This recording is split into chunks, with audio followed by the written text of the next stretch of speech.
Olá, bem-vindo todos e todas. Estamos aqui hoje para mais uma websérie Conexões Avante, dessa vez com um tema candente, um manifesto recém-lançado, cujo título é Ocupar Escolas, Proteger Pessoas e Valorizar a Educação.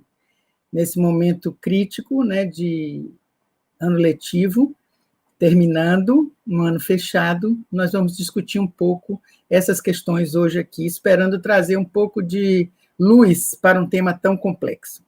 E conosco estarão duas pessoas extremamente importantes nessa discussão. A gente está trazendo aqui a professora Estela Aquino, que é professora titular do Instituto de Saúde Coletiva da UFBA, integrante da coordenação executiva da Rede Covida, Ciência, Informação e Solidariedade. Estela foi uma das escritoras desse manifesto, tem participado ativamente da discussão dele, estará conosco aqui hoje para falar dessa área, e também o professor Naumar de Almeida Filho, que é titular da Cátedra Básica de Educação Básica do Instituto de Estudos Avançados da USP, é vice-presidente da Abrasco, mas é, antes de tudo, para nós, um muito querido, especial ex-reitor da UFBA, da nossa UFBA. E Naumar também capitaneou essa discussão na Abrasco, dentro de um contexto da Frente pela Vida, que ele vai ter a oportunidade de falar, eu não vou me deter nisso agora, e ele vai explicar todo esse processo e o produto que resultou dessa interação de saúde e educação. Para situar o problema, eu vou trazer algumas questões provocativas da área de educação, para, então, Estela e Naumar contribuírem. A primeira coisa é que nós estamos com um ano inteiro com escolas fechadas. A pandemia, ao contrário do hemisfério norte, ela chegou para nós no início do ano letivo. E significa que até hoje, que já estaríamos numa situação sem pandemia, estaríamos encerrando o ano letivo, nós passamos esse ano inteiro com as escolas fechadas. Isso é uma situação absolutamente inusitada, sem precedentes. Sem precedentes, inclusive, dentro da pandemia, porque no hemisfério norte isso não aconteceu. Por circunstâncias geográficas, a pandemia chegou no final do segundo semestre deles, letivo, eles fecharam por 2 meses e pouco, reabriram ainda antes do final do ano letivo, em maio, início de junho, vieram as férias de verão, e quando o ano letivo deles recomeçou em setembro, as escolas reabriram, e agora, com a segunda onda, apesar de estar tudo sendo fechado, pelo menos na Europa, as escolas continuam abertas, reconhecendo a escola como um equipamento social fundamental. Aqui no Brasil, a gente tem um agravante. Primeiro agravante é isso, é um ano inteiro. Segundo agravante é um desgoverno absoluto, a gente não teve nenhuma coordenação nacional, nem na área da saúde, nem na educação. Nós estamos com o ministro da Saúde, além das trocas, o ministro da Saúde ausente. Nós estamos com o ministro da Educação, que a gente não sabe ainda para que ele veio, porque ele não aparece, todos os assuntos relacionados à educação básica, ele diz que não são da responsabilidade dele. A gente teve os órgãos consultivos tomando algumas atitudes e definindo alguns pareceres, tanto o Conselho Nacional como os estaduais e municipais, mas dentro de uma pandemia, você tem uma ausência total de coordenação nacional, as coisas ficam muito mais graves e muito mais difíceis de serem enfrentadas. Graças a Deus, a gente tem visto iniciativas fantásticas de municípios, de redes municipais, de escolas, de professores, de gestores, também nos estados, para enfrentar. Tiveram que se reinventar, de se reprogramar para trabalhar, em circunstâncias absolutamente inóspitas e sem apoio. Os recursos emergenciais que seriam para a educação, muitos deles não chegaram nas pontas. Se chegaram, ninguém sabe, não há coordenação para fazer eles chegarem na escola, e há uma desinformação de como atuar numa situação como essa. Temos a questão da ausência de tecnologia em muitas das escolas, de recursos para a tecnologia. Então, nós temos estudantes que não têm acesso, professores que também têm dificuldade de acessar, escolas que não têm acesso. Então, tudo isso torna o panorama muito difícil, muito complexo, e que requer uma ação muito coordenada, muito alinhada e muito parceira de toda a sociedade, porque a educação é, antes de tudo, direito social básico. A escola é um equipamento que deveria oferecer condições para que esse direito fosse atendido. Mas é um direito e, ao mesmo tempo, é um dever compartilhado pela sociedade, pelo Estado e pela família. Então, não é um problema só da escola querer ou não querer voltar, é um problema que é do Estado, do poder público, é um problema que a sociedade tem que assumir como seu, e é um problema das famílias. Então, todos esses entes deveriam se juntar para enfrentar essa situação e encontrar as saídas possíveis. Dentro desse panorama, nós ainda temos a escola como um lugar que não é só o lugar da educação, não é só um prédio. A escola deve ser o lugar de acolhimento, de cuidado, de proteção, de socialização, de convivência. Era o espaço que as pessoas... É o primeiro lugar que o indivíduo sai do seu ambiente familiar para um ambiente mais diverso. É um ambiente da convivência com o outro, da aprendizagem nas interações com o diferente, com o diverso, né? E também da construção de conhecimento, de formação cidadã, de consciência crítica. Então, é um equipamento fundamental para o crescimento e para a formação individual e da nação, né? Então, nesse sentido, o cuidado com a escola, e a escola como um equipamento de cuidado, tem que estar na ordem do dia. E, para fazer isso, é preciso a gente juntar forças, é preciso ter intersetorialidade, é preciso se analisar cada lugar para ver como está a pandemia em cada lugar e quais as condições de retorno que essa escola tem. Ela não vai poder ser definida por um decreto executivo, nem por medida judicial. Aliás, ela pode até ser resolvida, sim, o que será um prejuízo enorme para todos. Se for definida a volta por um decreto governamental, sem levar em conta todas as condições, e num diálogo, e num trabalho de cooperação e partilha entre todos os responsáveis pela situação, não vai funcionar, não vai ser um resultado positivo. Se for uma decisão judicial, menos ainda, porque a educação não se resolve assim. Então, esse nosso encontro aqui é um pouco um apelo e, ao mesmo tempo, uma oportunidade da gente se informar e ver de que forma nós podemos agir mais organizadamente, mais colaborativamente, para enfrentar algo que é de extrema complexidade e urgência. Ninguém pode imaginar mais um ano de escolas fechadas, né? Então, que as escolas vão ter que abrir, como elas vão abrir e como nós vamos organizar essa abertura é a questão que está colocada para todos, para quem é da educação, para quem é da saúde, para quem é administrador, para quem é do planejamento urbano, para quem é da segurança, para as famílias e para os estudantes. Então, é uma questão que cabe a todos nós resolver. E, com isso, eu encerro e passo para a professora Estela, apresentar aqui as questões relacionadas à saúde, que são a base para a gente pensar como fazer as coisas acontecerem. Então, Estela, bem-vinda. Boa tarde a todas e todos aqui presentes. Eu queria, em primeiro lugar, agradecer imensamente o convite da Tereza e da Avante, nesse momento tão difícil para nós todos. Uma das coisas mais gratificantes que tem ressignificado esse sofrimento e perplexidade é exatamente o reforço de laços de solidariedade que estão presentes nesse trabalho que nós estamos fazendo e o esforço de estabelecer uma ponte entre saúde e educação tem sido uma experiência extremamente rica do ponto de vista intelectual, científico, político, nos dando alento para enfrentar o maior desafio dos últimos 100 anos, que é essa pandemia.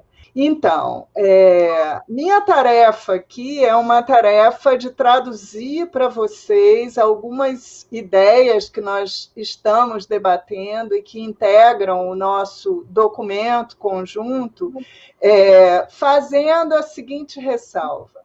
Essa pandemia, como eu falei, ela é uma pandemia, é um momento de grande desafio, inclusive porque a velocidade com que ela se espalhou pelo mundo, né, e o esforço de produzir conhecimento para enfrentá-la faz com que, a todo momento, a gente tem a necessidade de rever os conhecimentos acumulados, porque quando ela começou, se sabia muito pouco. Na realidade, é um vírus novo, com um padrão completamente distinto, inclusive de outros coronavírus, né? Se constatava que esse coronavírus tinha uma alta transmissibilidade, com uma alta proporção de casos assintomáticos que também transmitiam, né? E, embora fosse uma doença e seja uma doença com menor letalidade, uma parte importante dos casos tem complicações graves e necessidade de assistência de alta tecnologia, né? Por outro lado, nós não dispunhamos e não dispomos ainda nem de vacinas, nem de medicamentos específicos que permitam que a gente possa curar os casos, né, de doença. Na realidade, hoje, após 10 meses de pandemia, se tem conhecimento para um melhor manejo desses casos, o que, de certo modo, tem reduzido a mortalidade, mas nós ainda precisamos recorrer a medidas tradicionais de saúde pública, que são as medidas de isolamento de casos, de quarentena de pessoas potencialmente expostas ao vírus e, principalmente, do distanciamento, que foi inicialmente chamado de distanciamento social, mas que depois passou a ser enfatizado o caráter de distanciamento físico, no sentido de que as interações sociais elas foram modificadas, mas elas não desapareceram, né? No caso do Brasil, o primeiro caso notificado foi em fevereiro, e foi pouco tempo depois da detecção do primeiro surto na China. Mas, naquele momento e até hoje, a gente não dispôs de uma ação do governo federal que, ao contrário de outros países, pudesse representar um guia, né, um plano de enfrentamento para poder orientar as medidas num país imenso, de dimensões continentais. Então, os governos estaduais e municipais começaram a tomar essas medidas e, dessa forma, tentar mitigar os danos da pandemia no país, né? Do ponto de vista do assunto que nos interessa, o fechamento das escolas, ele foi uma das primeiras medidas adotadas no país, em todos os estados e capitais, e ele se baseia na experiência internacional, já que os países que nos antecederam também adotaram essa medida, com a experiência e o conhecimento acumulado em epidemias anteriores, de influenza e de outros coronavírus, e que visava e visa essencialmente a proteção de crianças e adolescentes, tem como um efeito importante a diminuição da circulação urbana de pessoas e contribui para manter pais e responsáveis em casa, né? Como ela ocorreu junto com outras medidas, não é fácil avaliar o impacto isolado do fechamento das escolas do ponto de vista dos efeitos sobre a dinâmica da pandemia. De qualquer forma, existe um reconhecimento e vários estudos realizados que mostram que o fechamento das escolas ele tem poupado vidas, tem reduzido o sofrimento pela perda de familiares, né? Já que é frequente a ocorrência de agregados familiares e sociais, mas, ao mesmo tempo, essa medida ela tem suscitado muito debate na literatura, exatamente por aquilo que Teresa levantou na fala dela, que são as implicações sociais. Então, a primeira delas, e mais óbvia, né, que é a privação da educação formal, e não só da educação no sentido do ensino de conteúdos, mas também da possibilidade de socialização escolar. Ela dificulta a atuação de pais que estão engajados em atividades essenciais ou que nunca puderam parar de trabalhar, o que num país como o Brasil, que é marcado por imensas desigualdades sociais, isso é uma questão bastante importante. Aumenta o número de crianças cuidadas pelos avós idosos, o que não é desejável, porque é exatamente o grupo de maior risco.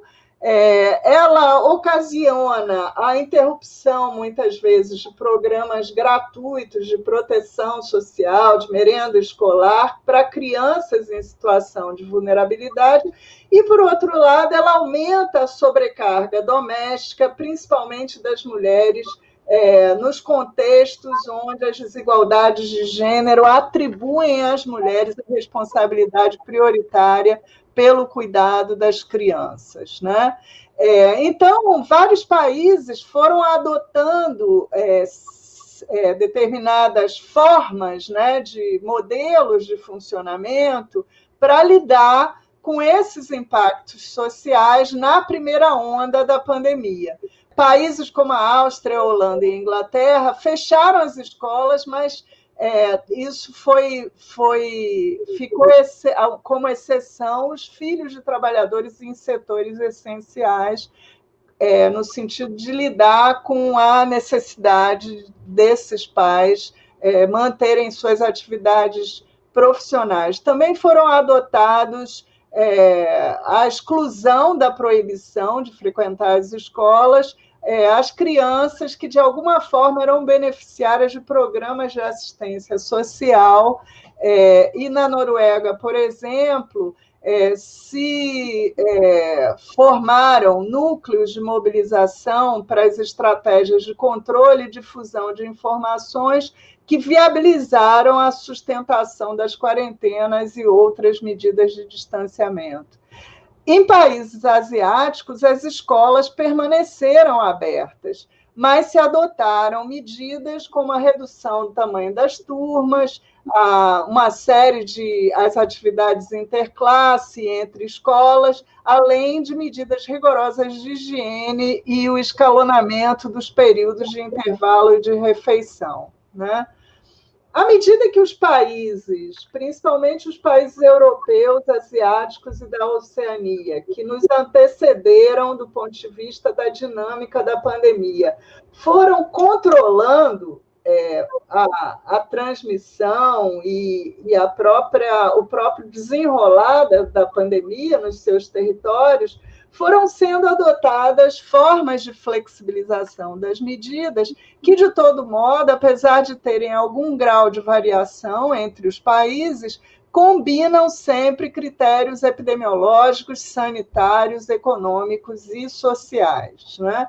E também isso aconteceu em relação à reabertura das escolas nos outros países. Então, de um modo geral, apesar de variações, as escolas reabriram primeiro para as crianças pequenas, né? Depois para crianças mais velhas, até adolescentes e, por fim, adultos jovens. Tomou-se uma série de medidas, como eu já mencionei, de redução do tamanho das turmas, alternância de turnos, etc., e, principalmente, a adoção de testagem, que, no caso do Brasil, é um problema sério, porque a gente tem tido muita dificuldade em relação à operacionalização dos testes, e, desse modo, aquilo que eu tinha chamado a atenção no início, uma das medidas fundamentais, que é o isolamento de casos e também de contatos, no sentido de reduzir a transmissão para pessoas sadias, não infectadas, isso fica bastante comprometido, né? De qualquer forma, tem se usado e preconizado na literatura, basicamente, 3 critérios que são importantes para a reabertura das escolas. Primeiro, que a gente tem uma transmissão comunitária baixa. O problema das escolas, da abertura das escolas, não se restringe aos surtos que ocorrem ao interior das escolas, né? Na realidade, eles refletem uma interação com a família, em primeiro lugar, mas também com interações sociais. Então, se a transmissão comunitária estiver alta, isso não deveria permitir a reabertura da escola. Por outro lado, como eu falei, a capacidade de identificar e bloquear surtos. E também a questão da adaptação do ambiente escolar, que aqui eu gostaria de chamar a atenção para um aspecto que, no início da pandemia, ele foi menos valorizado, se falava muito na higienização de superfícies e objetos, quando, na realidade, o principal modo de transmissão é uma transmissão respiratória. Então, mais do que o álcool gel, os ambientes climatizados, fechados, são ambientes que propiciam a transmissão do vírus, né? Quando os países começaram a flexibilizar, e aí eu estou me referindo aos países asiáticos, os países europeus, né?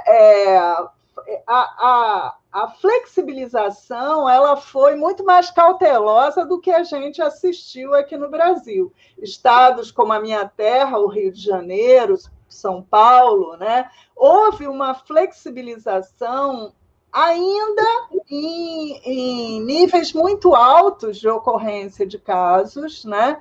E nesses países, apesar de todos os cuidados, vem ocorrendo na Europa, principalmente, uma segunda onda com um rápido aumento de casos que, por vezes, superam até a velocidade de transmissão da primeira onda, né? E nos países europeus, que se encontram em outro hemisfério, o fato de ter havido um aumento da interação social com a chegada do verão e também a sazonalidade dessas infecções virais que se espalham mais nos períodos de inverno, né? Isso fez com que esses países estivessem e estão enfrentando uma situação bastante preocupante, com destaque aí para a França, a Itália, a própria Espanha, né, o Reino Unido, que estão, inclusive, retomando medidas de controle mais duras, inclusive com a realização de novos lockdowns, né? Lockdowns é o termo em inglês para traduzir a ideia de um confinamento mais rígido, né? Com proibição de saída de casa em determinados horários e apenas para a realização de compras ou de busca de serviços de saúde. De qualquer forma, uma coisa que eu acho que é importante para a nossa reflexão é que as escolas nesses países permanecem ainda abertas, né? O que não tem acontecido, por exemplo, nos Estados Unidos, onde a pandemia tem ocorrido de uma forma muito descontrolada no governo Trump, né? Então, qual é assim, o conhecimento atual que permitiria a gente pensar em termos de abertura das escolas, né? Primeiro, eu queria dizer que, quando eu comecei a estudar essas questões, em março, a gente dispunha de menos de 2.000 publicações, eram 1.500, 1.700 artigos publicados, e, basicamente, artigos provenientes dos países asiáticos e principalmente da China.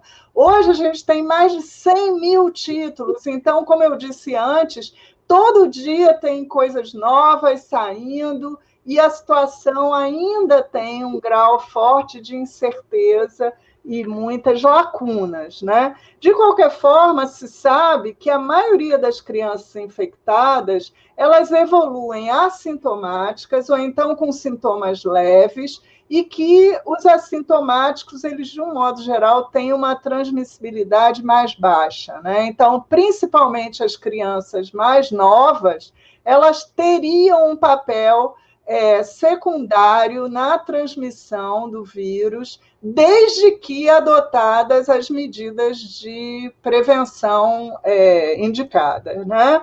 Por outro lado, a gente ainda tem muitas lacunas no conhecimento sobre Covid-19 em crianças, principalmente porque, como num primeiro momento, os casos de maior gravidade eram casos de pessoas idosas ou muito idosas, houve uma certa negligência na realização de estudos com crianças. Então, ainda não se sabe exatamente quais seriam os mecanismos que explicam essa menor suscetibilidade à infecção e às complicações da Covid-19, ao contrário de outras infecções respiratórias, inclusive por coronavírus, que ocorreram anteriormente, né? As crianças têm formas mais leves, isso é um fato, mas não se conhece a prevalência da infecção em diferentes grupos sociais. Isso é um aspecto que é importante para um país como o Brasil, que tem imensas desigualdades sociais. Existem estudos sobre essa questão da suscetibilidade das crianças, papel na transmissão comunitária e impactos do fechamento e da reabertura das escolas, mas, ao que parece, não seria a escola o ambiente que mais contribui para a difusão do vírus, né?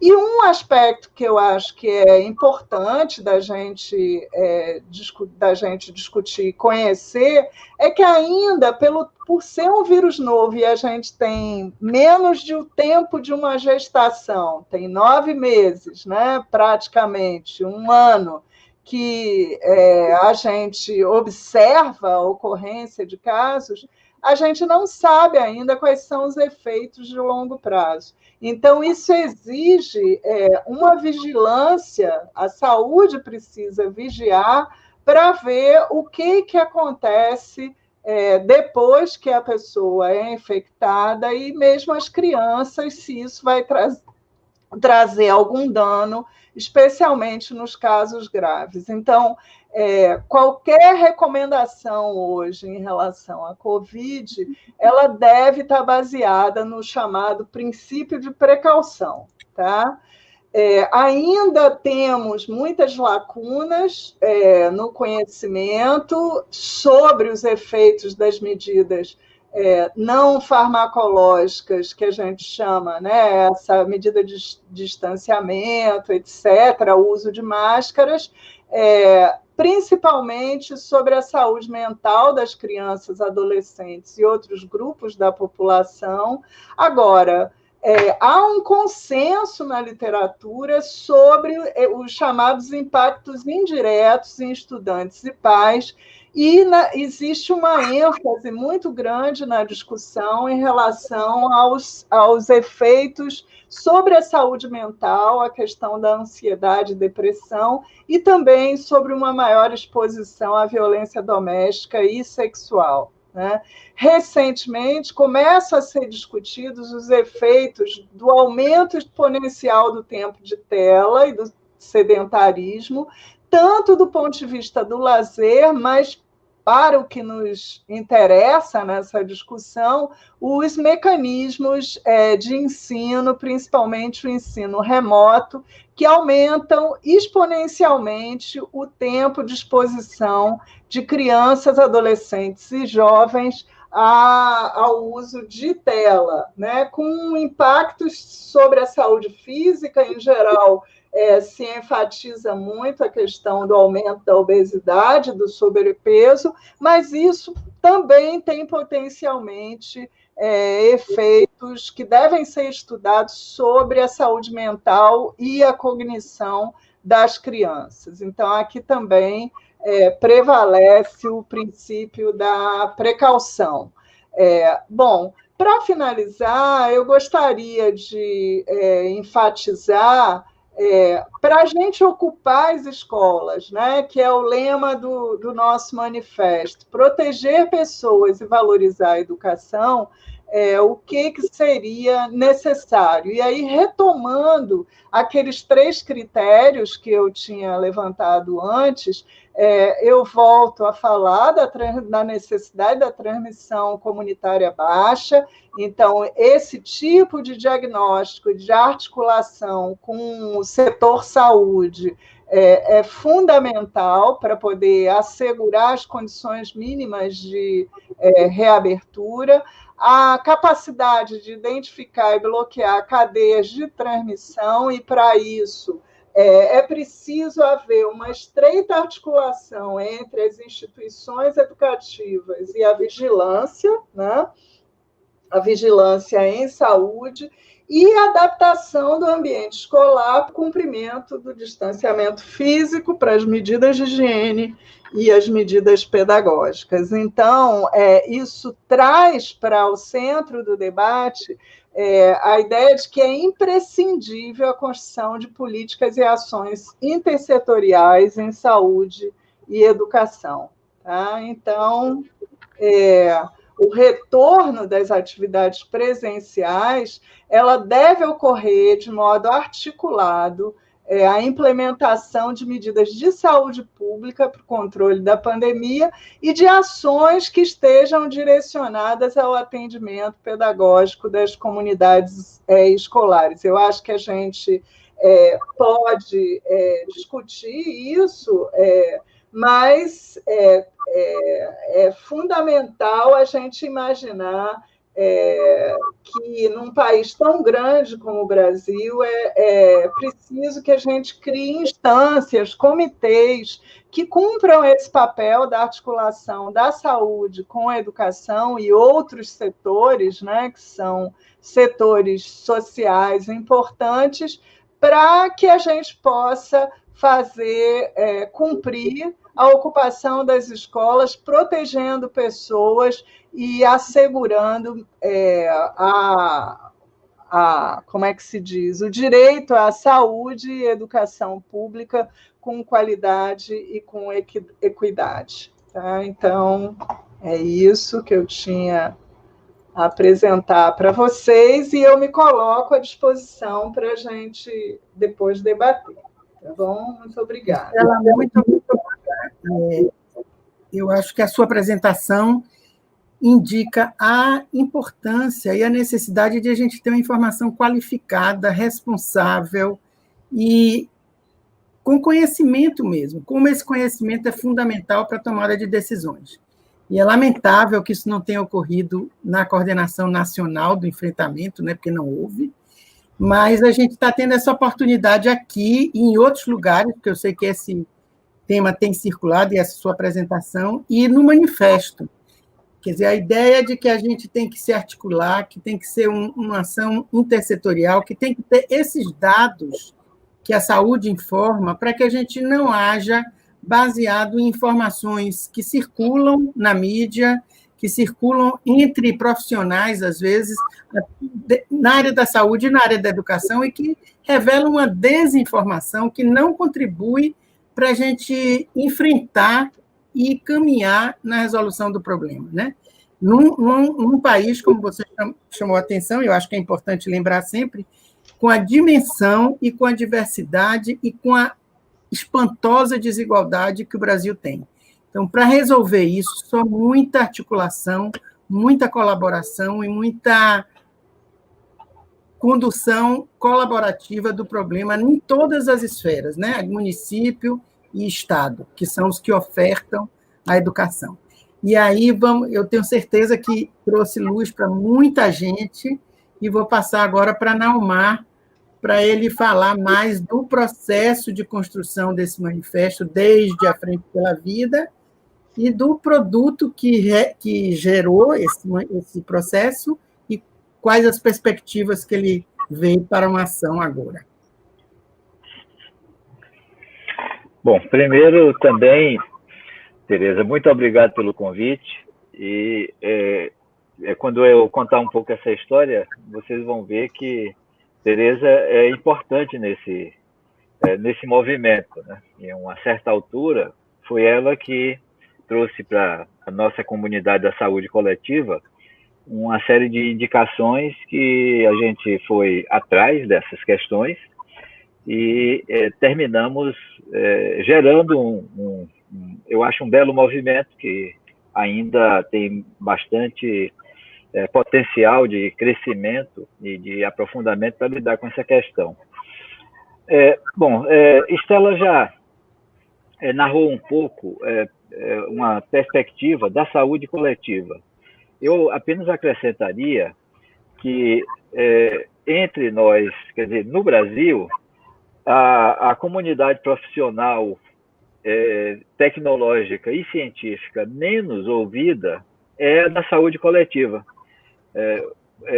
Claro, a mídia produz uma série de heróis intelectuais, heróis científicos, e vocês veem que tem virologistas, tem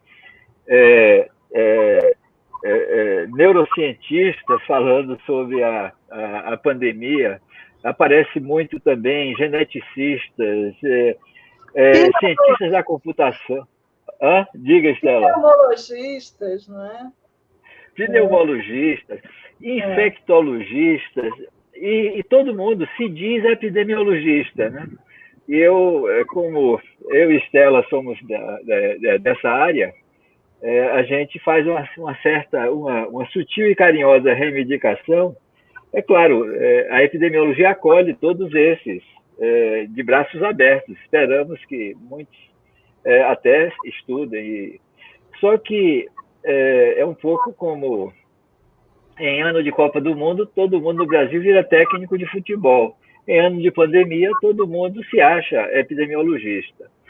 A epidemiologia tem uma referência muito específica, até pelo nome, de lidar com eventos em massa, e o evento extremo ou evento crítico que a epidemiologia estuda especificamente são as pandemias que assumem esse caráter quase catastrófico, como uma pandemia. O termo pandemia significa exatamente uma mega epidemia que extrapola as localidades e passa a ter um grau de universalidade territorial. E no caso dessa pandemia, há já muita reflexão científica sobre essa pandemia. A primeira constatação é que não há novidades em relação ao processo ecológico dessa pandemia. Agora, esse vírus, eu estava conversando com Estela, né? Ele é muito estranho, é muito diferente, produz uma série de efeitos que a aplicação do conhecimento sobre outras epidemias e outras pandemias do passado tem limites. E por isso que há uma certa mudança, até mesmo nas considerações das medidas de controle. E como Estela também já falou, eu vou só detalhar um pouco mais, há um saber tradicional que a epidemiologia herda, mesmo antes de se tornar ou de ser uma ciência, que as sociedades já lidavam com pandemias.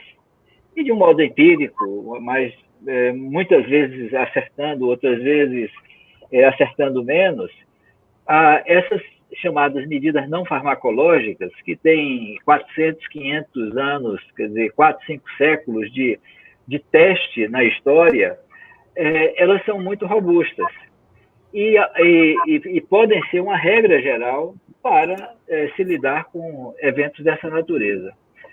Inclusive para ganhar tempo. E no caso dessa pandemia, a estratégia de ganhar tempo e, ao mesmo tempo, tendo uma mitigação de efeitos, é o que está caracterizando essa pandemia nos lugares, nos espaços, e eu diria assim, nos territórios, nas nações, onde há um tratamento sério, há um tratamento respeitoso do conhecimento e não o negacionismo. Em lugares onde o negacionismo tem imperado, aí fica muito difícil a gente ter uma referência que seja respeitosa dessa imensa estrutura para a produção do conhecimento, que a gente chama em geral de ciência, né? Esse é um prólogo que eu faria, Tereza, se você me permite, para indicar duas coisas. Uma é que a pandemia é um evento tão complexo que extrapola, claro, o campo das ciências biológicas e extrapola o campo das ciências populacionais, como a epidemiologia.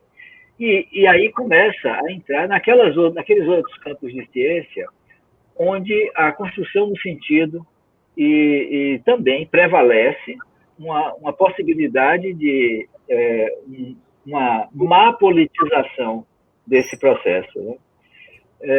E eu acho que é o caso do Brasil. E muita gente começa a falar em sindemia, um termo que está entrando agora um pouco. Daqui a pouco a mídia vai pegar esse termo e vai utilizar. Mas também se fala em infodemia, que é essa epidemia de informação. Há uma aceleração na produção de informação, não só do ponto de vista científico. O que Stella falou é impressionante. Em 6, 7 meses, se multiplica por 10, 15 vezes a produção de ciência, a ponto das revistas científicas terem mudado muito, radicalmente, o modo de avaliar evidências, de avaliar a validade, e isso dá margem a uma série de desvios e até, em alguns casos, não só equívocos, mas e também não só mal-entendidos, mas desonestidade pura em se trazer um dado proposto ainda antes de ter sido avaliada a sua credibilidade e sua fonte, e isso já aparece como uma espécie de submissão aberta a veículos que normalmente, em tempos normais, teriam um grau de cautela e maturidade para lidar com essa questão. Então, essa pandemia, aliás, isso já está começando a ser estudado, né? Ela está se caracterizando muito pelas fake news. Então, esse é o segundo aspecto da pandemia, além de ser esse objeto científico complexo e crítico, é um evento crítico, ele também provoca o imaginário social, e isso é compreensível, né? Porque isso acontece em todas as epidemias. No passado acontecia isso muito, mas nesse caso específico, nesse momento, isso tem sido potencializado e levado assim ao paroxismo por essa disponibilidade da comunicação mundial. Aí a comunicação mundial, por um lado, provoca a pandemia, quer dizer, o fato da gente ter uma rede de transportes e mobilidade mundial que é capaz de colocar qualquer pessoa em 3, 4 dias no outro lado do mundo, né? O que permite que, uma vez identificado a fonte e que tem aí uma epidemia, ou um surto epidêmico, ou um broto epidêmico, vários desses nomes que a gente utiliza, isso chegou atrasado para fazer a contenção. E eu queria completar esse introito dizendo que controle, contenção e bloqueio são essas estratégias não farmacológicas que a epidemiologia estuda, gerencia, avalia e opera com um grau de eficácia impressionante. E aí vou só dar um exemplo para vocês de grau de eficácia da utilização dessas metodologias e tecnologias que se tornam em estratégias e políticas. O caso da China. A China tem uma população 10 vezes maior que a população brasileira. Teve 5 mil óbitos, se chegou a tanto. Nós estamos com 170 mil óbitos.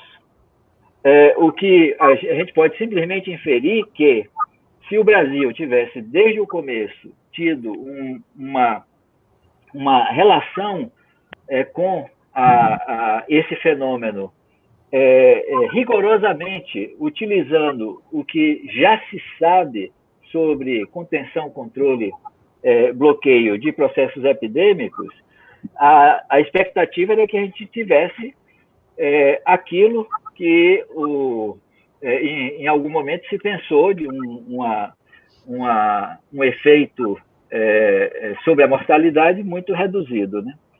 Agora, o que é que nós temos nesse momento? Eu aí já faço a conexão com o tema que está nos reunindo aqui. O Brasil tem a informação precoce,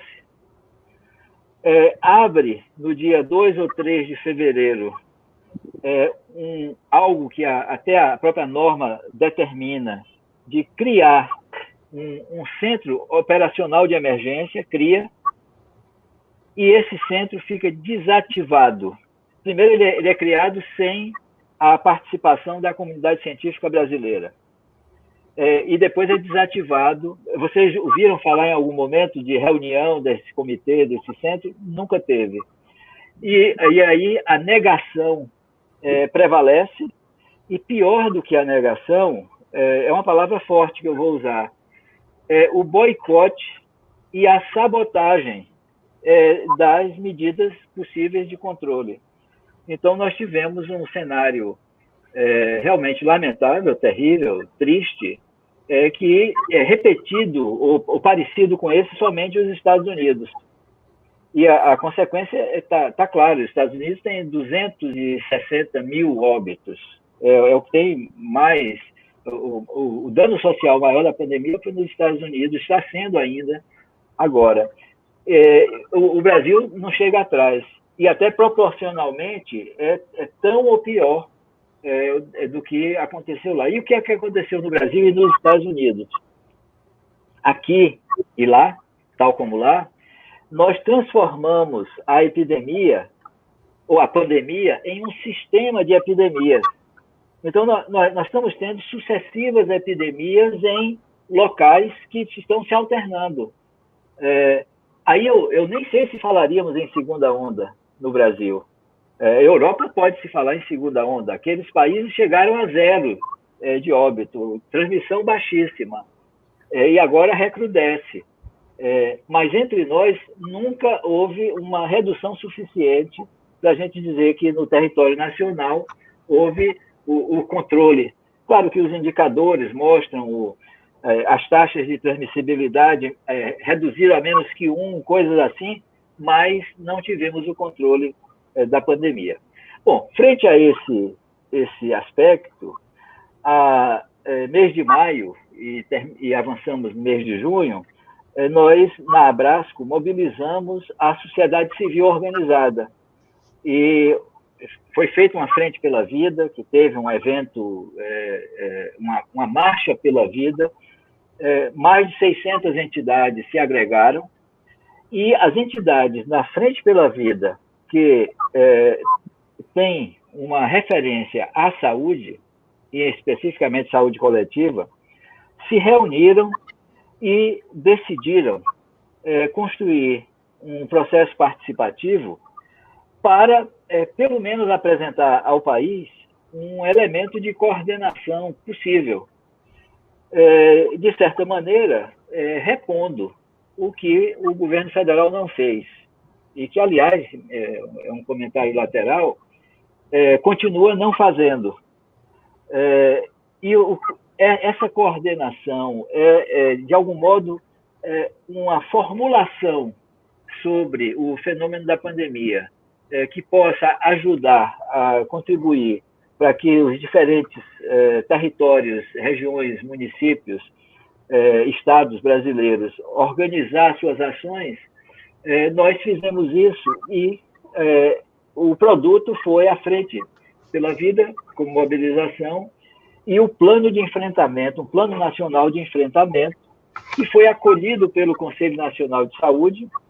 No final de julho, apresentamos ao Ministério e não tivemos absolutamente nenhuma resposta.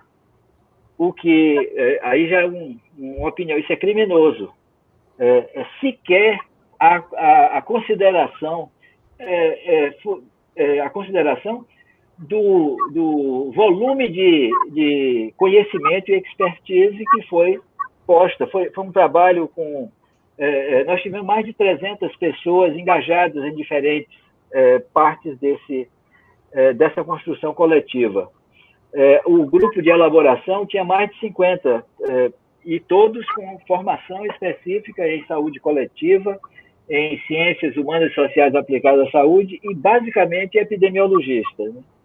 Agora, quando a gente fez essa obra, aí constatamos que faltava educação. Não tinha capítulo sobre educação.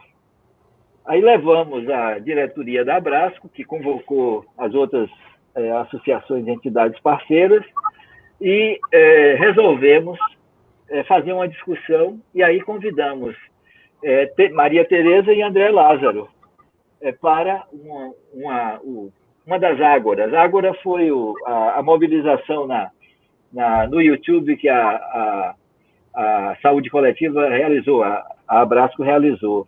E foi um momento realmente de virada, onde algumas considerações que a gente imaginava e algumas hipóteses com que a gente trabalhava encontraram eco nessa constatação muito direta de que a escola é fundamental, é organizadora da vida das pessoas nos processos de socialização.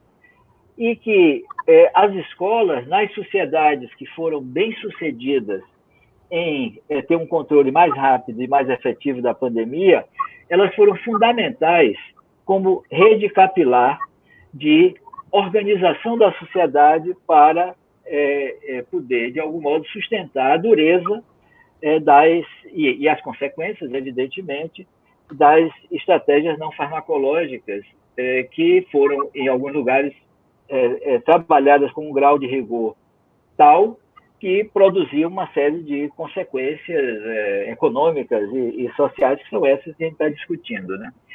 Então, a partir daí, a Abrasco, e aí a liderança feminina na Abrasco, estávamos conversando com Estela há pouco, é um fato,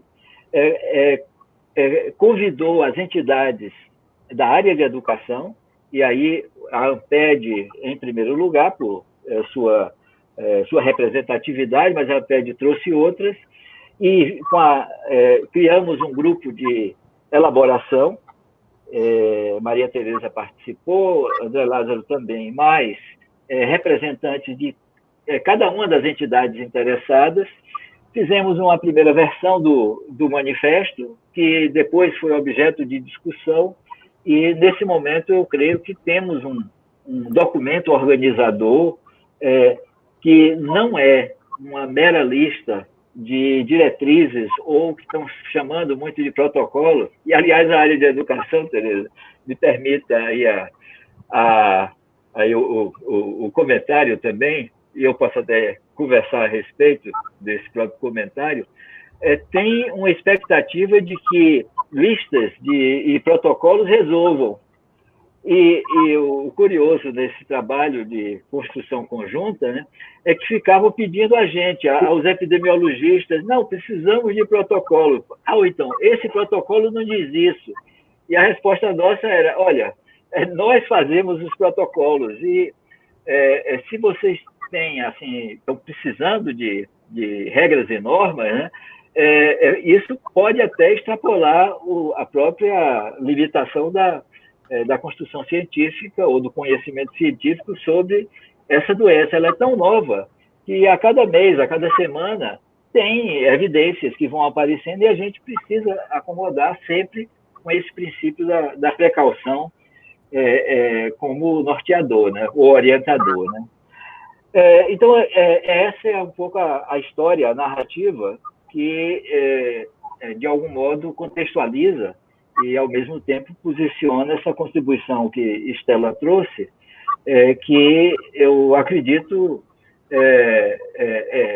essa etapa fundamental desse diálogo que se inicia, dessa interação que se inicia, e que eu acho que são duas expressões dessa mobilização da sociedade civil organizada, frente a uma criminosa omissão do Estado, até se desresponsabilizando de uma competência constitucional, que é atuar em momentos de emergência como esse, de um modo coordenador, de um modo fomentador, apoiador, viabilizando soluções que socialmente sejam aquelas que reduzam risco, mitiguem danos e produzam efeitos de superação dessa imensa crise sanitária. Né?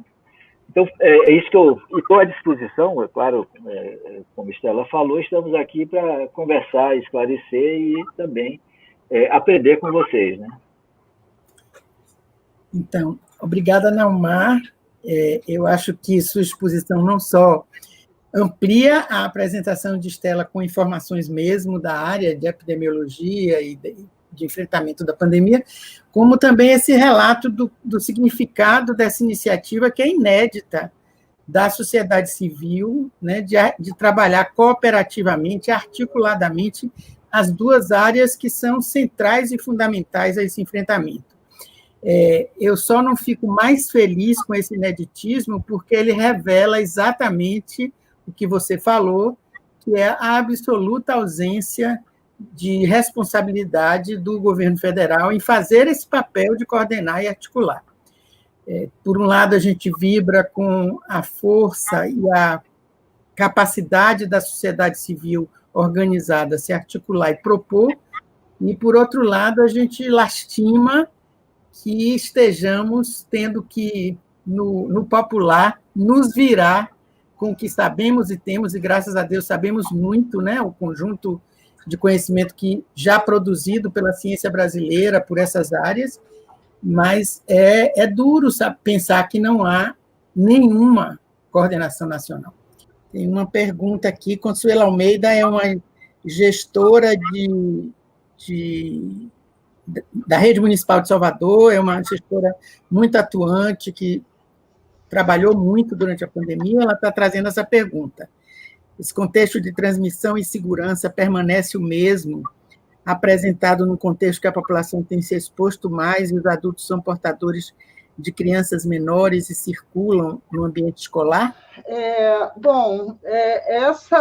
Na realidade, nenhuma decisão é fácil, né? O que a gente tem visto, inclusive pela experiência dos outros países, hoje mesmo, como eu falei para vocês, todo dia tem notícias novas, trabalhos novos saindo, e um bem recente que eu tive acesso hoje vem da Escócia, um estudo mostrando que a abertura das escolas não tem representado a emergência de surtos, mesmo em condições onde eles estão assistindo ao aumento de casos, etc. Então, Quando a gente está falando de crianças pequenas, por exemplo, de tudo que eu li até agora, e obviamente isso pode até ser revisto, as crianças pequenas, elas, de um modo geral, elas parecem não ter um papel muito importante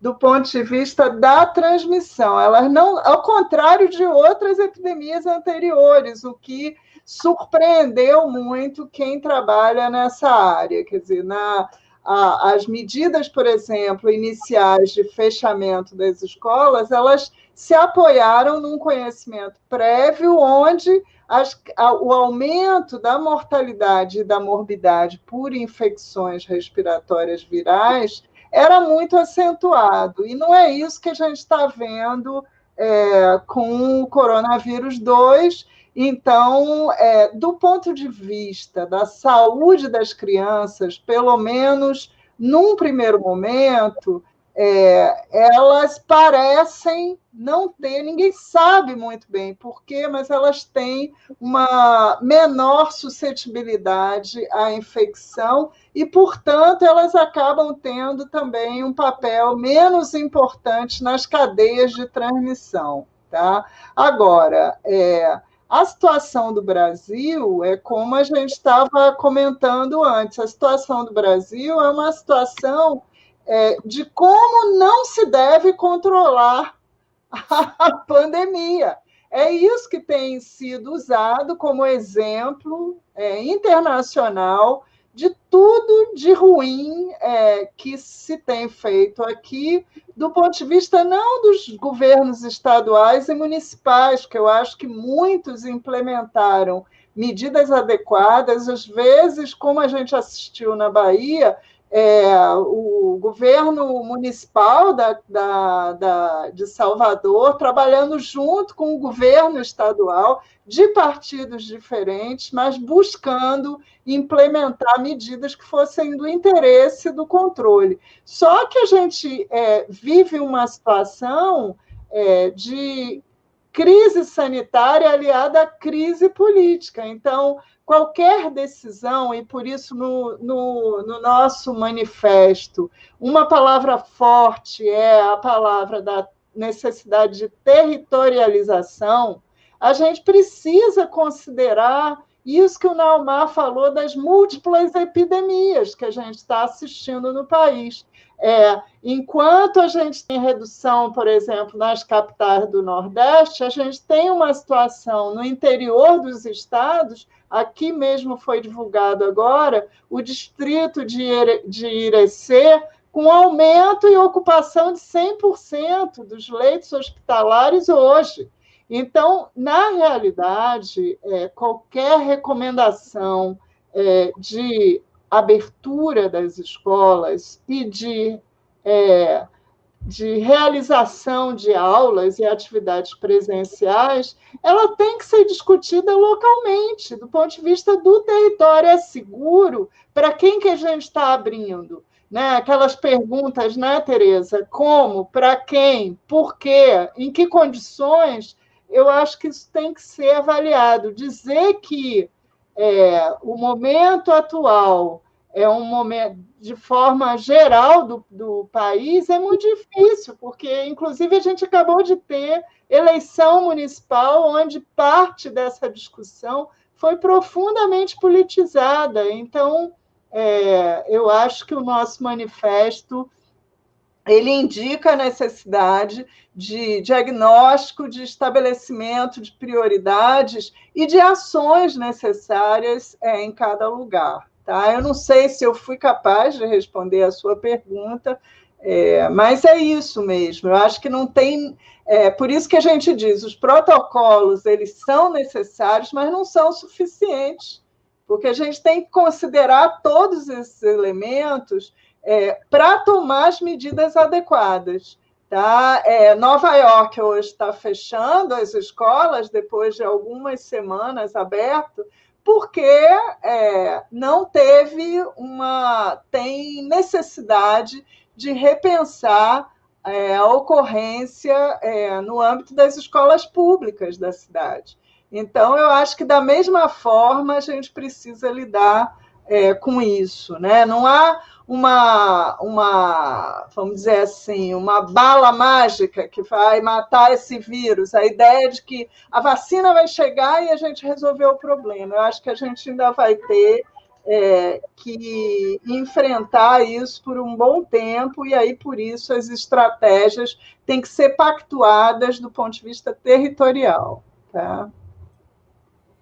Tem uma outra pergunta que você quer falar? Posso, quero sim. Acrescentar uma coisa, a resposta de Estela já foi riquíssima, precisa e já dá conta da pergunta da Mônica.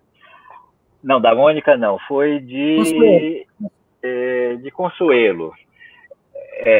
Agora, eu queria aproveitar a oportunidade do diálogo para tentar explicar uma coisa, e eu vou só ilustrar essa afirmação de Estela, de que no Brasil nós estamos fazendo, porque continuamos fazendo, as piores maneiras de lidar com a questão. Uma pandemia, nesse caso uma doença com esses critérios de transmissibilidade, você tem duas formas de lidar com ela. Uma forma de criar precauções, ou tomar precauções, e usar prevenção. Quer dizer, você pode agir de um modo proativo, ou do modo passivo. O que é o modo passivo? É esperar que os casos ocorram e que as pessoas comecem a morrer, a ter casos graves e a morrer. Então, nós, desde o primeiro momento, aqui no Brasil, o que está se falando é leitos hospitalares, e pior, leitos de UTI. Isso, do ponto de vista da saúde coletiva, é absolutamente ilógico, porque você está esperando que a pandemia produza seus efeitos para minorar aquela pontinha de coisas que pode ser realizada. Aí agora, por exemplo, nesse recrudescimento, que já está se falando, as manchetes são assim: 100% de ocupação de UTI, 90% de ocupação de UTI, 80% de ocupação de UTI. As ações, inclusive as respostas como medidas de controle, são dadas pelo que está acontecendo no final do processo, que já é um caso grave, um óbito. E a epidemiologia desenvolveu, como eu mencionei no começo, assim, todo um arsenal de controle com base na antecipação. É isso que a China fez. A China, em Hunan, bloqueou a província, fez identificação e localização ativa de casos. Todos os casos e seus contatos eram isolados.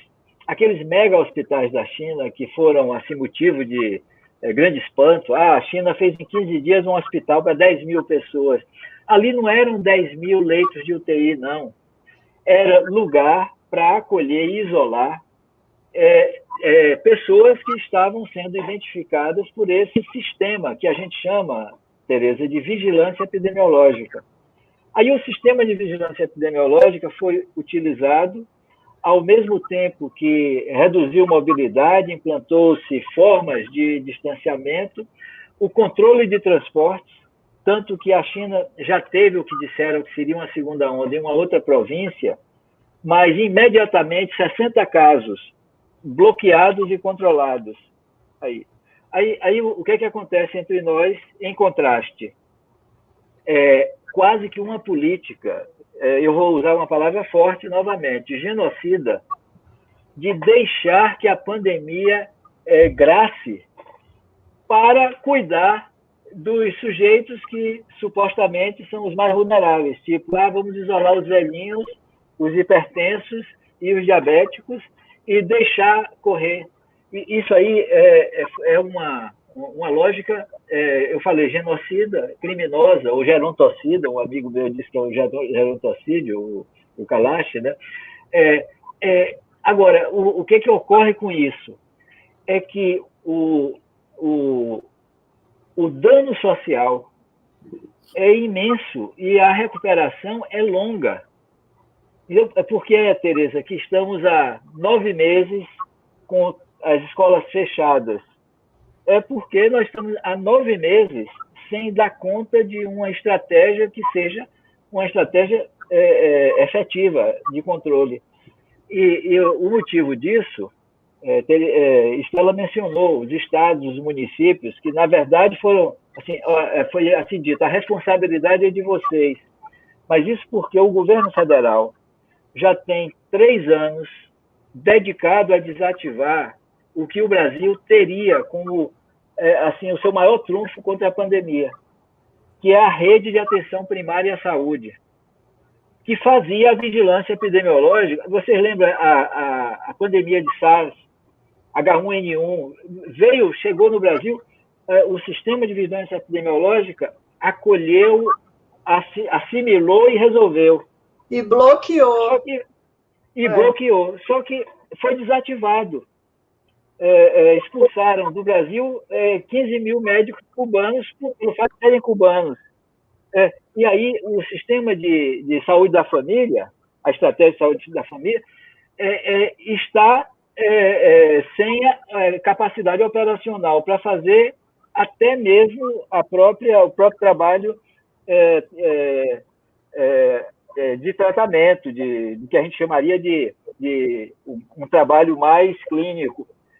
Quanto mais fazer a vigilância epidemiológica. Então, foi assim, desativado esse sistema que teria sido, e aí é um leite derramado, mas é um leite derramado trágico, né?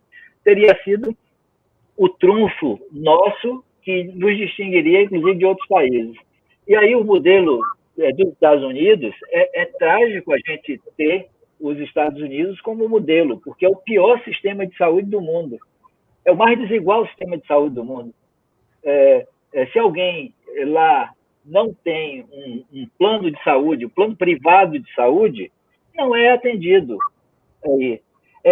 Então, vem toda uma discussão de que, nesse momento, o SUS está sendo supervalorizado e tal. Está sendo valorizado para privatizar. E se privatizar o SUS, é o modelo norte-americano, quer dizer, de algum modo, o Estado se desresponsabilizando pela saúde da população, quer dizer, descumprindo o princípio constitucional de que saúde é direito de todos e dever do Estado, né? Aí eu queria acrescentar isso só para enriquecer o que Estela já comentou sobre essa questão. Eu acho ótimo a gente trazer mais para perto, né? A audiência nossa, em geral, é de educação, para entender mais os meandros da saúde pública, né? E de como são duas áreas que vêm sendo atacadas e sucateadas com uma rapidez imensa nesses últimos anos e que, sem eles, a gente não constrói nada, né? Sem as duas fortes, a gente não constrói a nação. Agora, tem uma questão aqui que eu acho que é interessante ver do lado de vocês. Eu acho que Estela abordou um pouco isso do lugar da escola, né? Mas eu acho que vocês dois podem contribuir com... Se há por parte... Ela está constatando, né, Mônica, que por parte de grupos da educação a ideia de que se está exigindo da escola o que ela não pode contribuir, que a escola não é equipamento de assistência social. Se vocês podem comentar isso. Olha, Tereza, eu acho que seria uma temeridade da minha parte falar para um público da área de educação quais são as atribuições das escolas. A única coisa que eu teria a comentar, eu acho que é um momento e um desafio que exige políticas intersetoriais.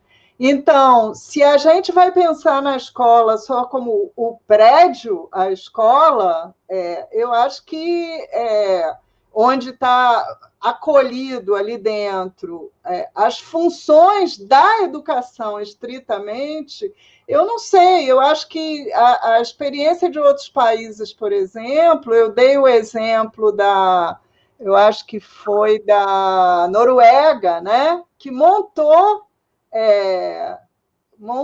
todo um sistema de trabalho conjunto no sentido de identificar necessidades e de definir ações para o controle da pandemia. Então, a nossa iniciativa de juntar saúde e educação, eu acho que vai nessa direção.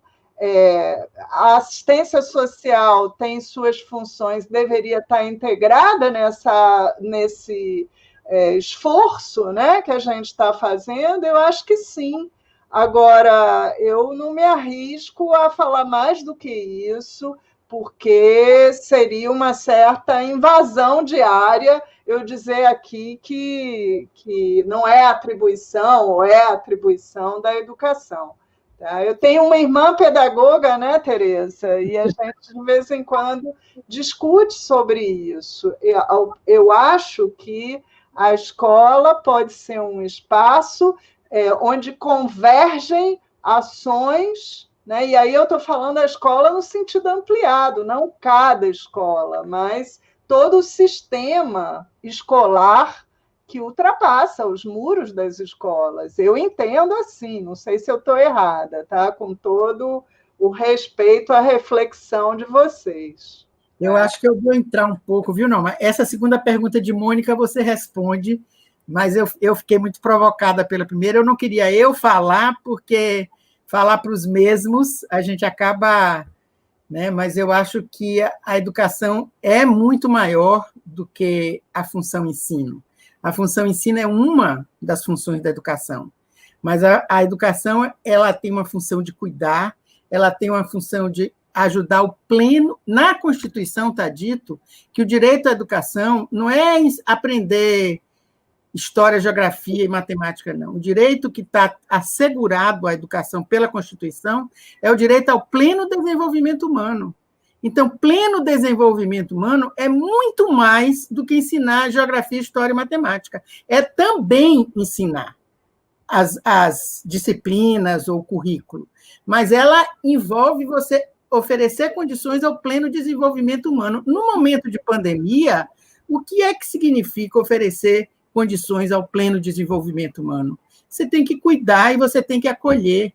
E isso na educação infantil está claro até na Lei de Diretrizes e Bases, que diz que a função da educação infantil é cuidar e educar com o mesmo peso. E na concepção que a gente defende, que muito contemporânea e que está em muitos documentos da educação, de educação integral, mesmo para os maiores, os adolescentes, os jovens, os adultos, cuidar e educação integral é o sujeito inteiro, não é o sujeito que memoriza, que lê, que diz. Não, é o corpo, é a cabeça, é o coração, é a ação do sujeito. Então, a educação, a escola é, sim, um equipamento de acolhimento e cuidado. E, no momento de pandemia, este lado fica, inclusive, maior do que do ensino de disciplina. Esse fica secundarizado, porque o importante é você cuidar da vida das pessoas. Lógico, e aí eu retomo sua fala, que isso não é uma competência exclusiva da escola. E é por isso que tem que ter uma coisa intersetorial. Você tem que chamar o povo da assistência, chamar o povo da saúde, chamar o povo de outras áreas e atuar coletivamente. Mas a escola que tem um prédio, que tem um espaço, e que está no país inteiro, e que está na floresta, no rio, na beira do rio, na periferia, no centro, nos lugares mais distantes, a escola, às vezes, é o único equipamento público acessível. Ela está fechada, é muito, muito triste. Não significa abrir para dar aula, para fazer o mesmo, não, mas é atender as pessoas e cuidar delas. Então, essa resposta eu queria dar, porque isso mexe muito comigo. Mas essa segunda pergunta de Mônica, como podemos ampliar essa rede criada a partir do manifesto, de forma que ele se transforme em uma ação política capaz de mobilizar instituições e pressionar as instâncias do poder, eu passo para Naumar. A gente vai ter uma reunião terça-feira, né, Naumar, para discutir os desdobramentos, mas ele vai poder informar esse melhor.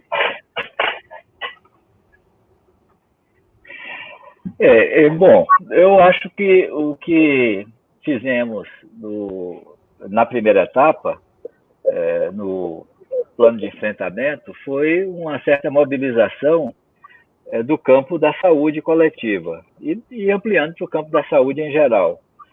Com esse movimento do manifesto, agregamos aí o que podemos chamar de o campo de mobilização organizada da sociedade na educação. A pergunta anterior sobre a intersetorialidade, o que foi respondida por Estela e reforçada por Tereza em relação à intersetorialidade, para mim dá pistas de como se deve ampliar essa rede.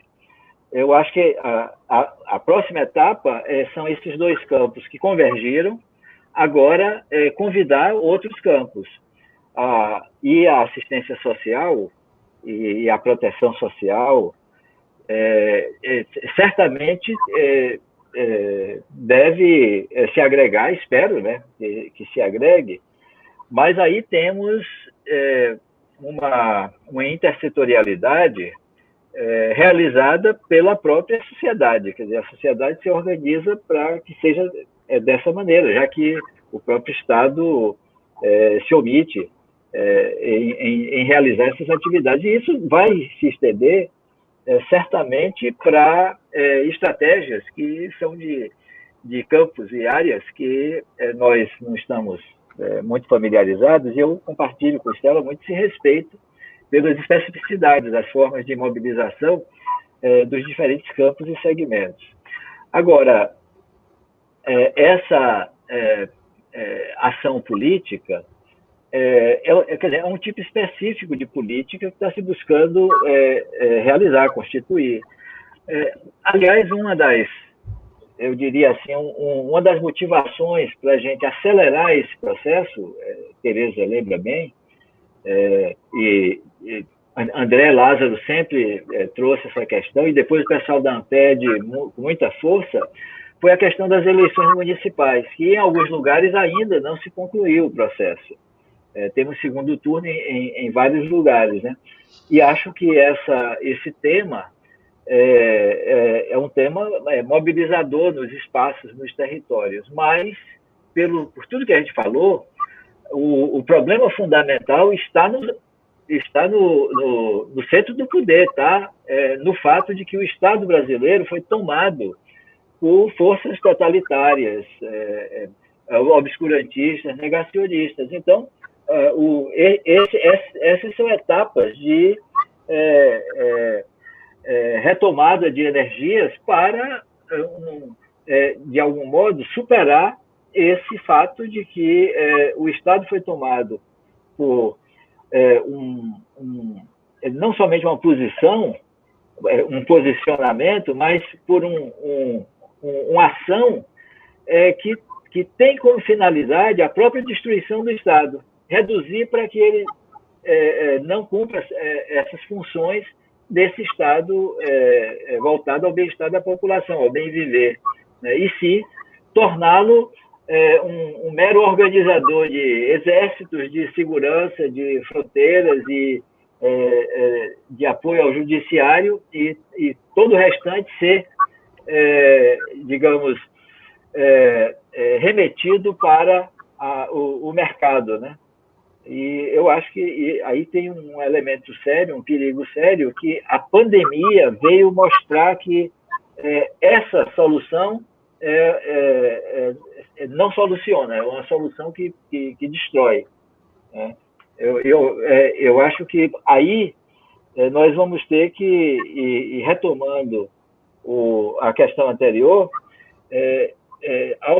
alguém pensar que tem algum setor que precisa manter o seu lugar, seu limite, sua exclusividade, eu acho que é um pensamento tão destrutivo quanto o que a gente está enfrentando. Nesse momento, a gente precisa de uma imensa união e de um compartilhamento de recursos, não só por uma questão lógica, como a que Tereza falou, dessa capilaridade do sistema educacional, mas também pelo outro elemento, que a educação não só organiza, mas ela produz ela tem uma capacidade de disseminação de ideias e práticas que é muito poderosa e não pode deixar de utilizar essa capacidade para superar um problema tão sério.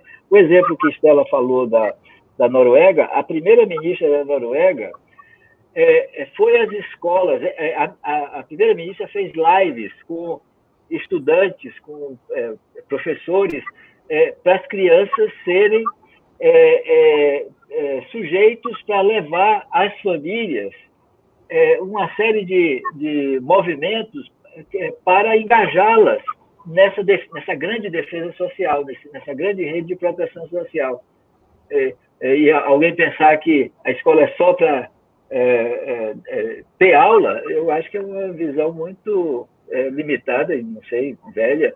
Então, apesar de a gente... Eu concordo com a Stella, a gente deve respeitar muito as especificidades e tal, mas eu não me contenho e faço essa observação, e me perdoe se ela é impertinente, né? Gente, infelizmente, eu acho que a gente ainda teria muito que conversar. Esse tema dá pano para manga e a gente está mal começando a tratá-lo de uma forma mais adequada, né? Infelizmente, o tempo urge. Tem uma pergunta aqui, Patrícia Paim, ela também é daqui do município de Salvador, Mônica Batista é de Minas, viu? Ela é do Fórum Mineiro de Educação Infantil. E Patrícia trabalha aqui na Secretaria de Município. Ela pergunta: há no manifesto uma reflexão sobre a ocupação das escolas como uma discussão diferenciada de reabertura de escolas. Gostaria que comentassem sobre isso. Eu vou me adiantar um pouco pela rapidez e pelo tempo. O que a gente fala de ocupação das escolas, Patrícia, é que elas não podem estar fechadas, mas não é voltar para dar aula igual como se dava antes, botar o mesmo número de alunos, no mesmo esquema, com um professor, com os mesmos horários, não. Reabrir a escola para acolher, cuidar e ver o que é possível fazer a partir do que Stella falou, do território. Quer dizer, tem controle ali, a pandemia está sob controle, dá para abrir, dá para receber, como receber. Imagine as crianças, os pais que trabalham fora, que não puderam parar. Pais de crianças pequenas, a gente já sabe, Stella trouxe que os bebês e as crianças pequenas parece que são menos contaminadores do que se pensava, né? Por outro lado, criança pequena não fala tanto, porque se é o contato pelo ar, eles não falam tanto, eles não se juntam. Criança pequena, bebê de quem tem experiência com a educação infantil, criança às vezes brinca sozinho horas. Às vezes chega um outro, divide uma coisinha ali, pode disputar, sai engateando, sai andando. Então, criança pequena é o mais fácil de resolver. E é o mais urgente, porque os pais não podem deixar as crianças sozinhas em casa. Então, você juntar as crianças e oferecer a elas as possibilidades de conviver, de estar o professor com máscara e eles brincando. Qual é o problema, gente? E os maiores, na medida em que os dados sanitários, isso que Stella falou, a transmissão está sob controle, você consegue identificar, né? Os ambientes estão... Usar espaços externos, a gente não precisa voltar para dentro da sala. As salas são, às vezes, muito fechadas, muito pequenas, muito sem ventilação. Vamos para os parques, vamos para os corredores da escola, fazer outras coisas. Reabrir a escola para acolher, cuidar e ajudar ao pleno desenvolvimento humano, como for possível neste momento. Não é voltar para fazer tudo igual, pelo amor de Deus. Tereza, eu queria fazer 2 comentários, né? Assim, também, de novo, eu acho que essa discussão do que é possível, né? E como trabalhar a questão da educação nas várias fases, eu não me arriscaria a sugerir, mas... eu penso que uma coisa que me encantou na sua fala, na fala do André, quando a primeira vez, num debate na Abrasco, esse processo começou, foi exatamente por aí, né? E que a gente não podia nem falar em retorno, porque ninguém retorna depois de uma experiência como essa, principalmente, né? E aí eu levantaria duas coisas que me comoveram muito. Uma foi uma reportagem sobre professoras de educação infantil na Itália, falando a respeito da experiência depois daquele momento dramático que a Itália viveu, né? Que a preocupação delas, e não só de educação infantil, mas dos primeiros anos do ensino fundamental, era no sentido da conexão com a escola, para que as crianças não se desapegassem da escola, né? E então, menos importante do que o ensino, vamos dizer assim, era recuperar essa relação num momento pós a dramaticidade da situação da Lombardia, por exemplo, na Itália. E uma coisa que eu estava vendo hoje de uma prefeita eleita, a primeira coisa que ela disse é que ia climatizar as salas. Quando a gente precisa exatamente do contrário, a gente não precisa de ambientes fechados. Os ambientes fechados e climatizados, eles não são recomendáveis nesse momento. Então, tem uma reinvenção também dos espaços que eu não estou minimizando e dizendo que isso seja uma coisa simples de resolver de jeito nenhum. Agora, que não é um retorno ao que a gente tinha antes, eu acho que não. E aí, já respondendo uma pergunta que você tinha comentado sobre a questão da vacina. A vacina está na ordem do dia, né? As grandes indústrias aí, inclusive faturando antes mesmo das vacinas saírem, porque cada vez que se anuncia a Pfizer e a Moderna, as ações dessas indústrias sobem exponencialmente. Então, estão ganhando muito dinheiro até mesmo antes da vacina estar disponível. E ainda que seja comprovada a eficácia, tem uma metáfora interessante, que é o seguinte: é como se a gente fosse subir ao Everest e, com a eficácia comprovada, a gente está chegando no acampamento, no sopé da montanha. A gente precisa de produção e distribuição de bilhões de doses de vacina, com todo o jogo geopolítico de poder entre os países, como os Estados Unidos, por exemplo, que comprou milhões de doses. Então, a gente vai ter que conviver ainda algum tempo com essa situação e a gente precisa de luta política. Eu queria deixar isso claro, porque eu não acho que é responsabilidade dos agentes da saúde e da educação resolver todos os problemas que a gente tinha antes e continua tendo, mas também de criatividade, do ponto de vista de pensar estratégias que nos permitam lidar com essa situação sem entregar de bandeja a destruição do sistema de saúde, a destruição do sistema de educação pública do país, que, afinal de contas, com todos os seus problemas crônicos, são um patrimônio pelo qual a gente luta. Então, eu queria terminar falando da minha posição, entendeu? Eu acho que é um momento de construção de laços de solidariedade, muita luta política, porque a gente está enfrentando um desafio duplo, que é o de uma crise sanitária sem precedentes para a nossa geração, né?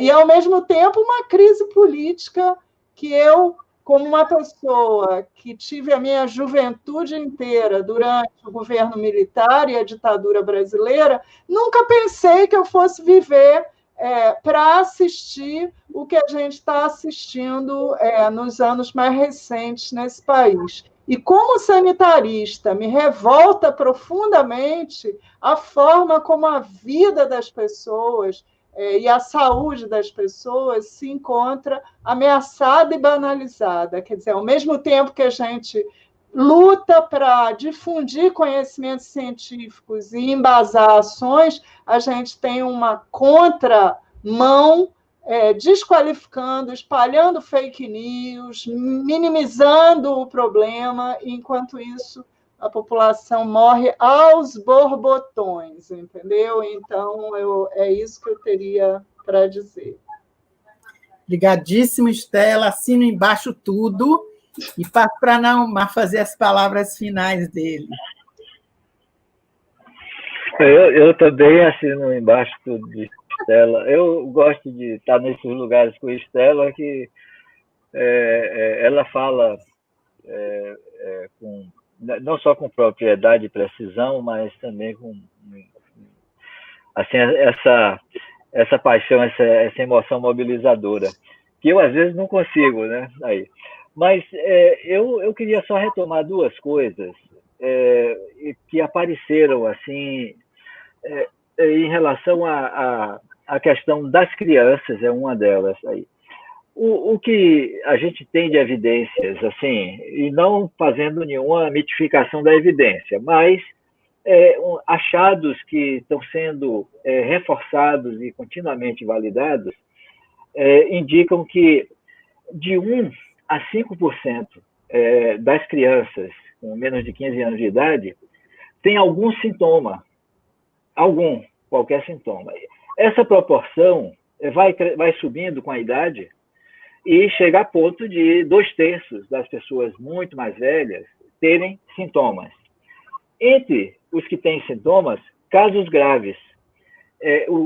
Casos graves em crianças, crianças menores, então, é uma coisa de muita raridade. Eles estão sendo considerados, inclusive, nessa pandemia, são objetos de estudo. São realmente muito poucos. É claro que quando uma criança morre, aí a imprensa pega esse caso e faz um grande noticiário. Mas, do ponto de vista epidemiológico, o que a gente chama de letalidade em crianças é pequeno, vai crescendo com a idade e é muito, proporcionalmente, muito elevado em pessoas mais velhas e com o que chamam de comorbidades e tal. Eu estou dizendo isso assim só para dar um pouco a escala disso. Que quando a gente fala, apesar da precisão e clareza com que Estela mencionou, mas a escala é essa. Aí vem a questão da transmissão. E, novamente, Estela falou com muita propriedade. O que se pensava que era uma doença com meios de transmissão variados, está cada vez mais estabelecido que é uma doença de transmissão aérea.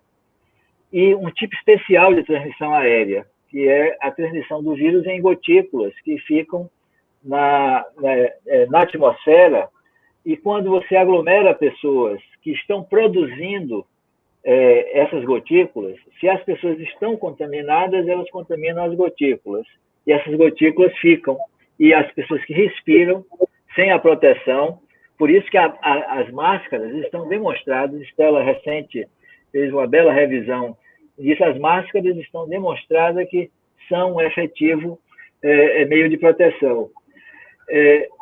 Aí, na escola, no ambiente escolar, é possível até a gente dizer que, em certas situações, mesmo você tendo uma transmissão comunitária elevada, é viável, se a escola cumprir os requisitos que são conhecidos, que ela continue funcionando e desempenhando funções muito além dos que são as funções convencionais dela, que é o que está em questão nessa história de ocupar, retornar e tal.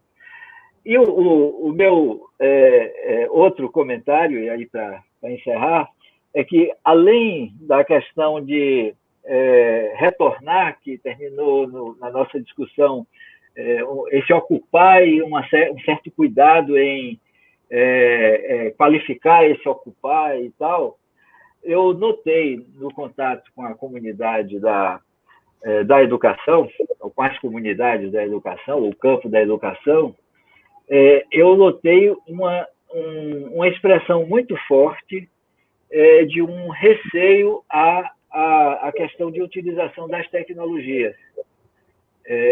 E um receio, e eu detectei ainda mais forte, Tereza, em relação àquela proposta que era recriar a educação. E aí eu fiquei bastante preocupado de que nessa construção conjunta a gente pode ter alguma dificuldade de incorporar um quarto campo que, na minha opinião, é essencial para que essa intersetorialidade seja uma intersetorialidade efetiva, que é o campo da ciência e tecnologia, que é um outro que está sendo sucateado numa velocidade incrível, maior até do que essas outras, porque como se trata de um espaço onde o apoio, a viabilização da sua existência está concentrada no Estado, o Estado tem o poder e já está realizando isso, de bloquear para que a dependência científica e tecnológica do país se aprofunde e resulte em uma dependência econômica e ideológica, que é o que a gente está vendo. Então, eu acrescentaria, até a essa análise que Estela já fez em relação à questão anterior, esse quarto campo e o meu receio de que essa rejeição ao novo, à inovação, ao que é distinto, ao que precisa ser inventado ou reinventado, que se configurou naquela resistência ao tema recriar, seja um problema que pode, se mal conduzido, atrapalhar o que pode ser o grande potencial mobilizador de uma iniciativa como essa que estamos todos engajados, né? E, no mais, agradecer aí a oportunidade de estar aqui e declarar que eu e Estela, estou falando por ela também, né, estamos à disposição plena e podemos engajar todos os colegas da Abrasco, das universidades que participamos para contribuir com essa discussão, né? E da Rede Covida, vou fazer uma propaganda da Rede Covida, que chama Rede Covida Ciência, Informação e Solidariedade. Ela tem uma página, a gente tem produzido não só artigos científicos, mas principalmente material para divulgação do conhecimento científico sob a forma que as pessoas que não são cientistas possam entender. Então, a gente tem revisões sobre máscara, sobre higienização. Minha vida mudou depois dessa revisão, porque era um drama esse negócio da chegada da feira, e revendo a literatura me apaziguou muito. Eu tenho hoje muito mais medo de entrar num elevador por causa das gotículas do que quando a feira chega. Então, eu convido vocês a visitarem a nossa página e fazerem uso do material que está lá disponível, que pode ajudar vocês a entenderem melhor o que a gente está vivendo do ponto de vista da saúde e da ciência. Tá? Então, muito obrigada, Tereza. Eu quero agradecer imensamente a Nauma Estela. Fica um gosto enorme de quero mais. E eu acho que a gente vai ter que fazer outros, né? Eu acho que tem mais perguntas, mas a gente não vai dar conta. E eu queria, Estela, que você depois mandasse o site, que aí a gente divulga no site da Avante, no boletim da Avante, aí fica acessível a todos. Ótimo, farei isso com grande prazer. Faça mesmo. E eu agradeço imensamente a vocês dois. Eu acho que as portas que vocês abriram para a chegada da educação foram fundamentais. Pelo meu lado, eu acho que a educação é uma área realmente fundamental, sem ela a gente não vai. Mas reconheço também que é um grau de resistência, né? Eu, quando estudante, li muito, fui estudante de época de ditadura também, né, Estela, inclusive universidade, e li muito Carlos Rodrigues Brandão, que era um antropólogo da Unicamp, que escrevia belíssimamente sobre a educação. Ele tinha um livrinho daquela coleção... Tem o livro dele. Coleção Primeiros Passos. Mas eu tenho livros da educação. Então, e Carlos Brandão, ele fala belíssimamente sobre o papel conservador da educação e o papel transformador da educação. E, por mais que a gente milite, seja atuante, seja exigente dos direitos, a matriz conservadora da educação ela é tão forte que, mesmo quando você está militando pelos direitos, você se percebe muito conservador. E eu ouso dizer que a reação ao termo ocupação, a reação ao termo recriação, fazem parte desse arcabouço conservador da educação que acaba, por incrível e paradoxal que seja, aproximando quem milita a favor dos direitos de quem não está nem aí para eles, porque você fica tão enrijecido que você não consegue nem pensar numa outra educação. A gente fala em reabrir a escola, eu não estou falando em retornar à aula, Deus me livre, retorno, eu disse desde sempre, não existe, a vida não parou, só parou, infelizmente, para quem foi vítima da Covid. Quem não morreu com a Covid está vivo e está aprendendo, e está crescendo. Isso tem que chegar na escola, é a vida da gente que tem que chegar na escola. Não é a escola que tem que dizer o que a vida é. E a vida hoje é a pandemia. Como eu enfrento, o que eu fiz, como é que minha família viveu, quem morreu, como eu enfrentei uma perda, isso foi a vida da gente. Então, reabrir escola não é dar aula, não é retornar, não é recuperar, ninguém recupera tempo perdido, gente. Eu não posso voltar para 2020, março, não existe isso, só na ficção científica. Eu vou para 2021, então eu tenho que ir com o que eu tenho aqui. E isso fica muito forte em educação. A gente tem muita dificuldade, eu tenho que assumir isso. O viés conservador acaba sendo mais forte do que o transformador. A gente tem que quase arrombar a porta para dizer umas coisas. Mas estamos juntos, e eu acho que fica cada vez mais claro o papel da intersetorialidade, o papel de territorializar, de olhar o seu entorno, de mudar esse seu entorno e de trabalhar por ele. Gratíssima, Naumar, gratíssima, Estela, eu aprendo sempre, estou ficando já uma quase primeira uma de coletiva, não digo isso, mas aprendendo saúde coletiva, integrando com o que eu sei de educação e aprendendo mais ainda. Então, muito obrigada a vocês, e a gente vai continuar se vendo. Tá ótimo. Tchau, pessoal. Tchau. Muito obrigada.